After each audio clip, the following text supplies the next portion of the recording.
नमस्ते, सदा वत्सले, मातृभूमि, जय हिंद। दोस्तों, आज की टॉप डिफेंस हेडलाइंस हैं। भारत के अग्नि 5 का सफल परीक्षण 12,000 किलोमीटर वाली अग्नि 6 के लिए एक मजबूत आधार बनेगा। भारतीय सेना के लिए एक्सोस्केलेटन सूट बनाने के लिए 2 प्राइवेट फर्मों को चुना गया। अब संयुक्त अरब अमीरात इसरो से SSLV को खरीदेगा।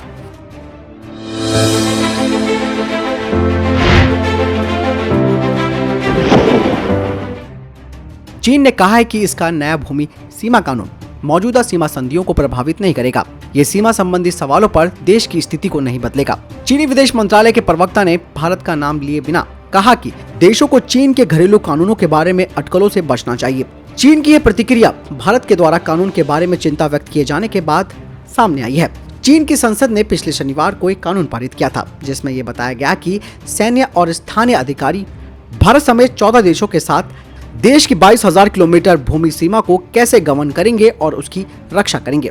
नया कानून 1 जनवरी से लागू किया जाएगा। इसे भारत और चीन के बीच LAC पर जारी लंबे सैन्य गतिरोध के बीच लाया गया है। कानून में देश की संप्रभुता और क्षेत्रीय अखंडता को पावन और पवित्र बताया गया है। कानून में ये भी कहा गया है कि सीमा सुरक्षा को मजबूत करने, आर्थिक एवं सामाजिक विकास में मदद देने, सीमावर्ती क्षेत्रों को खोलने, ऐसे क्षेत्र में जनसेवा और बुनियादी ढांचे को बेहतर बनाने और उसे बढ़ावा देने के लिए और वहां के लोगों के जीवन स्तर को उठाया जाएगा। कानून चीन की भूमि सीमाओं की सैन्य रक्षा के साथ भी जोड़ता है। चीन के विदेश मंत्रालय के प्रवक्ता ने कहा कि कानून सीमा मुद्दों पर चीन की स्थिति को नहीं बदलेगा।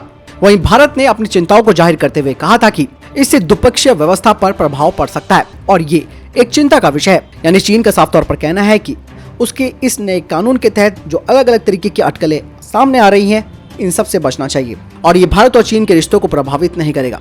हालांकि 1 जनवरी से ये लागू करेगा। तब तक देखते हैं क्या स्थिति बदलती है, सीमा पर क्या सिनेरियो बनता है।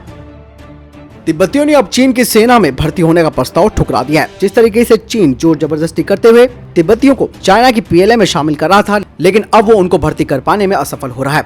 और हाल ही में लद्दाख से सटे तिब्बत के पश्चिमी हिस्से नागरी में PLA ने कानून बनाया था कि हर घर से एक युवक सेना में शामिल होना चाहिए, लेकिन तब से लेकर अब तक केवल 63 तिब्बती इसमें शामिल हो पाए हैं और उन्हें शिखाने में 3 महीने के प्रशिक्षण के लिए भेज दिया है। PLA चाहता है कि अधिक से अधिक तिब्बती शामिल हो, क्योंकि इसका मतलब साफ है कि इन तिब्बतियों को ऊंचाई और ठंड की आदत है। लेकिन वास्तविक नियंत्रण रेखा पर जब इन्हें भी भेजा गया तो ये भी बीमार पड़ गए। इसके अलावा चीन ने जो जबरदस्ती भर्ती की है, उसमें सिक्किम से सटी चुम्बी घाटी है। भर्ती को 2 अगस्त से शुरू किया गया था और 16 सितंबर से तिब्बत के नक्चू में इन्हें प्रशिक्षण दिया जा रहा है।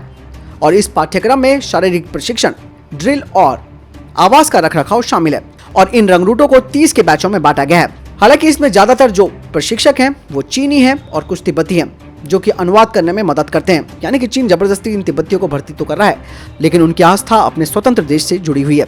इसीलिए तन से तो वो जुड़ रहे हैं, लेकिन मन से वो चीनियों के साथ नहीं है। और वक्त बताएगा, एक न एक दिन ऐसा आएगा जब तिब्बतियों का खून उबाल मारेगा और युद्ध की स्थिति में यही तिब्बती इन चीनियों को सबक सिखाएंगे। आपको क्या लगता है? कमेंट सेक्शन में लिखकर जरूर बताएं।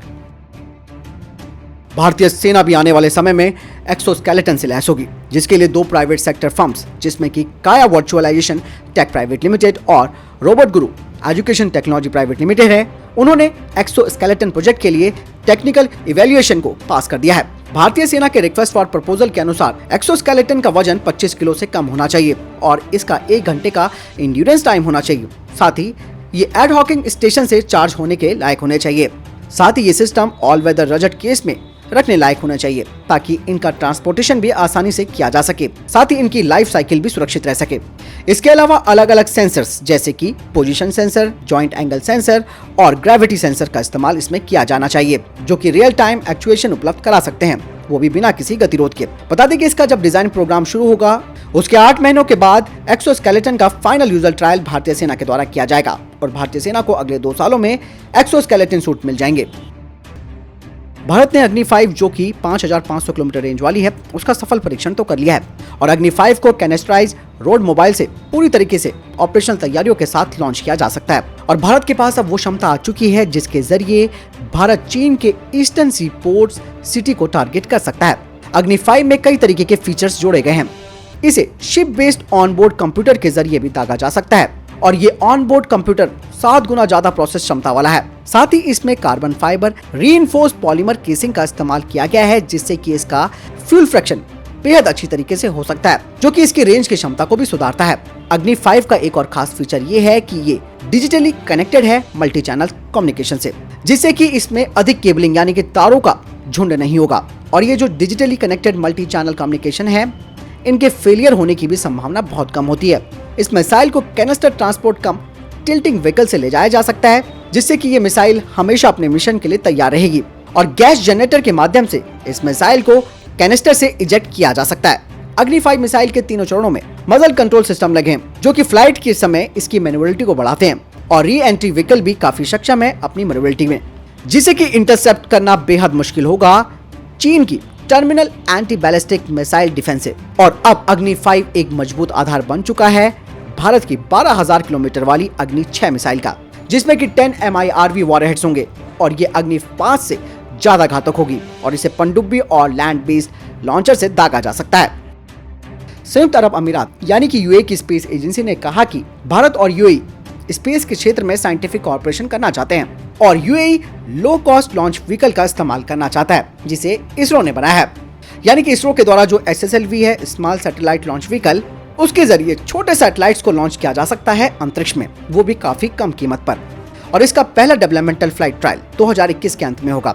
और इसीलिए यूएई भी चाहता है कि वो भारत के इस SSLV को खरीदे, ताकि वो अपने छोटे सैटेलाइट्स को अंतरिक्ष में भेज सके। तो दोस्तों, ये थे अभी तक के टॉप डिफेंस और स्पेस अपडेट। वीडियो के संबंध में कोई प्रश्न, जवाब या आपका कोई सवाल है, कमेंट सेक्शन में लिखकर जरूर पूछ सकते हैं। बहरहाल इस वीडियो के लिए इतना ही। मिलता है नई वीडियो के साथ। ख्याल रखिएगा अपना। नमस्कार, जय हिंद, वंदे मातरम।